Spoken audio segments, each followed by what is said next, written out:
and make that first correction based on information from a long ways away. And so each successive correction as we get closer is going to be better and smarter. And so there wasn't a lot of actual commanding going on. It was mostly you're watching the spacecraft to make sure nothing funny happens.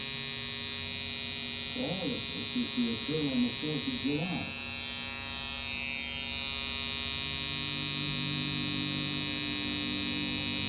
The comet Tempel-1, not to be outdone, has already been proving off its own celestial fireworks. Comets are known to sometimes have sudden outbursts, reaching massive amounts of gas, ice, and dust that briefly increase their brightness. The concern is that if Tempel-1 decides to flare up during the encounter, the impactor's auto navigation system could become confused.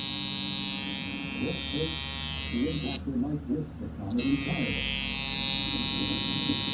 Not what the team wants to happen on a national holiday.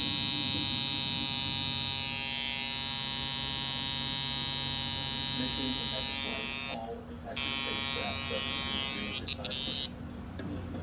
It is now the 4th of July.